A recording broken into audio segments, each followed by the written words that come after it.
각종 정치, 사회 이슈 두 분의 논객과 짚어봅니다. 먼저 신문지면을 통해서 각종 정치, 사회 현안 합리적이면서도 날카롭게 분석해 주시는 박재일 영남일보 논설 실장님.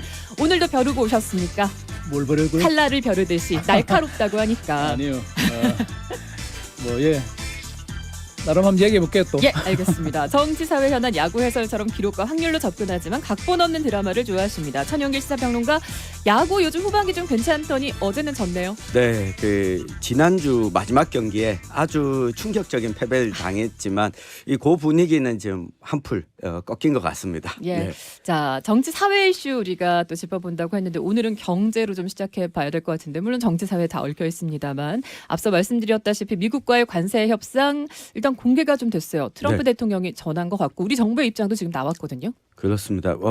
한마디로 표현하면 우리가 지금 이 무사말루 상황에서 수비하는 입장인데 네. 이 점수를 아예 안 줄 수는 없고 지금 아웃카운트는 하나는 잡았고 그렇지만 지금 1사, 2, 3루 상황은 여전히 지속되고 있다. 요 2주 뒤에 남은 협상이 좀 중요하지 않을까 싶습니다. 박재일 실장님, 비유가 어떻게 예, 좀 적절하네요. 적절한가요? 적절하고요. 그리고 저는 이제 이번 협상의 과정을 진행해 보면서 몇 가지 좀 생각들이 들어요. 네. 역사적인 것, 그리고 현 시점의 경제적인 것, 우리 대한민국을 포함한 전 세계의 미래 경제 이런 것들을 좀 생각하는데, 첫 번째는 제가 보니까 조금 길을 수 있는데 이야기가 한국이 많이 컸다. 일단 그거를 들 수 있어요. 왜냐하면 한국이 별 볼 일 없는 나라라면은 미국이 그렇게까지 우리를 압박하지 않겠죠. 지금 조선 산업에 뭘 내놔라, 뭐 반도체 뭐 내놔라, 투자를 하라, 펀드를 만들어라, 뭐 실현 가능성이 있는지 모르겠지만 방위 분야도 그렇고 네. 그런 측면이 있고, 두 번째는 이제 우리 정치적 국내 정치와 관계된 것인데, 불과 우리가 한 20여 년 전에 한미 FTA를 체결했어요. 우리 지금 국민들이 이번에 관세 때문에 다 잊어먹으신 것 같은데, 우리는 미국과 무관세를 기본으로 하고 있는 나라예요. 그 당시 유감스럽게도 지금 현 정부 민주당 계열은 한미 FTA를 극렬 반대했어요. 우리가 미국에 종속된다고. 물론 그것도 소고기 파동도 그때 있었지만, 그런 걸 생각하면 참 정치적인 좀 아이러니가, 이 정부에서 지금 FTA를 좀 거두고 다시 관세 트럼프의 압박에 거의 뭐 굴복하다시피 전 세계가, 우리뿐만 아니고 전 네. 세계가 이 상황이 됐다는 것이 좀 굉장히 아이러니하다.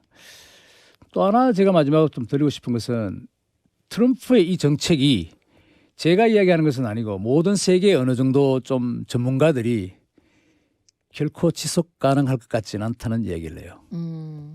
첫 번째는 미국이 과연 관세를 저렇게 올려서 뭐 투자를 한다 그러지만 견뎌낼 수 있을까? 금리와 물가와 여러 가지 측면에서. 그리고 무역이라는 것은 기본적으로 내가 주고받는 것인데, 일방적으로 지금 관세를 이렇게 올려서 가능할까 하는 그런 좀 회의적인 시각도 있다, 트럼프의 정책에. 예.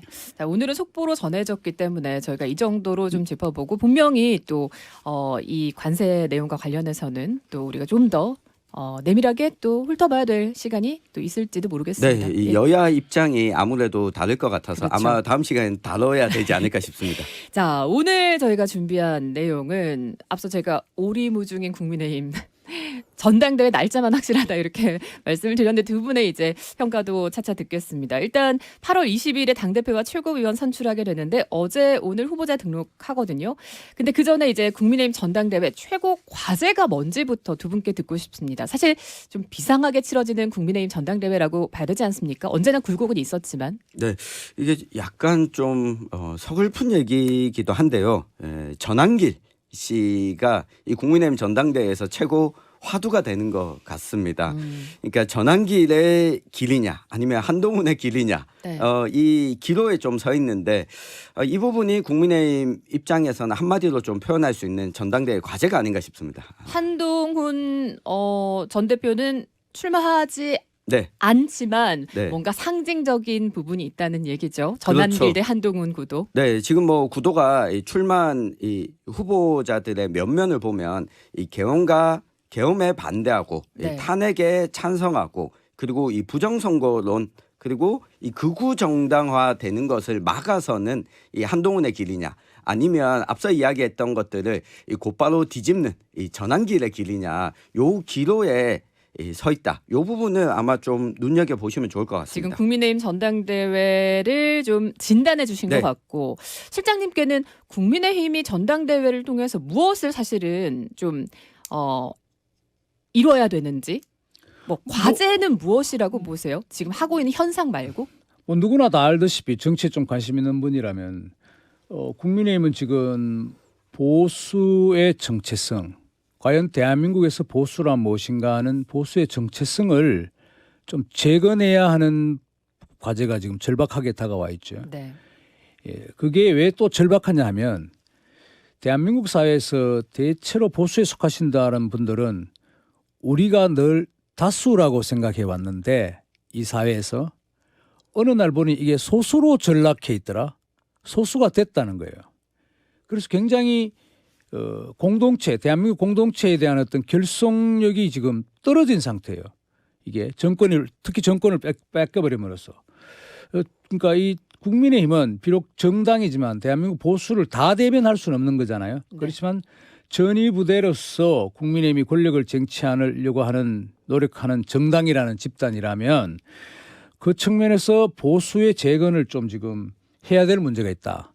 그냥 단순히 또 재건만 하는 게 아니고 과연 보수란 것이 무엇이냐, 대한민국 사회에 어떻게 기여할 수 있느냐 하는 그 측면들을 지금 찾아내야 되는 것이죠. 그래서 굉장히 좀 어렵다는 것인데 그런 과제가 있고 또 한편으로는 직접적으로는 정권을 뺏긴 상실감 그리고 계엄과 탄핵의 이런 트라우마 트라우마 뭐 있었냐 할 수 있지만 어쨌든 그쪽을 윤석열 대통령을 지지한 쪽은 굉장히 갑작스런 느닷없는 그 일종의 사건이기 때문에 트라우마가 있을 수밖에 없죠. 전련을 하든 뭐 추억에 아련한 정치적인 사건으로 자리매김시키든 이것이 좀 정돈이 돼야 될 필요가 있다. 그러려면 또 국민의힘 자체가 지도력을 갖고 내부적인 정당의 위계질서와 좀 정신을 차린다 할까? 네. 이런 과제들이 지금 산적해 있는데 아시다시피 쉽지가 않죠. 지금 상황을 보면 그렇네요. 사실 그 보수의 재건 말씀하셨지만 그 보수가 지금 국민의힘 안에서는 전환길로 대변되는 보수가 있는 것 같고 그리고 또 한동훈으로 대변되는 탄핵에 절대 반대했던 처음부터 그죠? 그 세력이 있는 것 같습니다. 탄핵에 찬성했던. 한동훈의, 죄송해요. 네. 계엄에 반대했던. 네, 계엄에 죄송해요. 반대했던. 계엄에 반대하고 탄핵에 찬성했던 그 세력이 있는 것이죠. 후보들의 면면을 봐도 그렇죠. 김문수, 조경태, 안철수, 장동혁, 주진우, 장성민 여기에 양향자 그 의원까지 지금 어제 대구를 또 방문했던데요. 이걸 보면 국민의힘 어떤 걸 읽을 수 있을까요? 지금 당장 8월 5일에 국민 그리고 당원 50대 50으로 4명의 후보를 거른다고 하거든요. 여기서 네. 좀 팽팽하겠습니까? 2대2 뭐 어떻게 될까요? 뭐 2대2 정도가 아마 나오지 않을까 예상해 보는데요. 뭐 이후에 살펴보겠지만 여론조사 결과를 보면 이 국민들의 이 관심 그리고 주목도는 이 기본적으로 대중들에게 좀 널리 알려진 정치인을 향하기 마련입니다. 그러다 보니까 아무래도 이 김문수, 조경태, 안철수 요 3명의 정치인이 이 대권 주자에 가깝거나 이 다선을 한 의원들이잖아요. 이분들에 대한 여론의 지지도가 어느 정도 나오고 있는 상황이고 이 면면을 보시면 소위 이야기하는 친윤이라고 불렸던 이 정치인들 가운데 거물급 인사가 출마를 하지 않았습니다.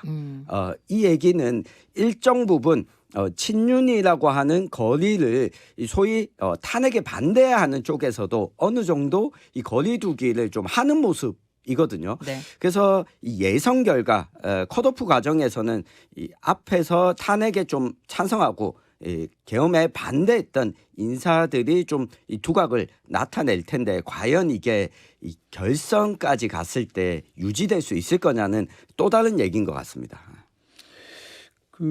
박재일 실장님. 속칭 이제 이런 선거라는 것은 장이 선다 그러거든요. 네. 장이 서긴 섰는데 별로 재미가 없어 보이잖아요.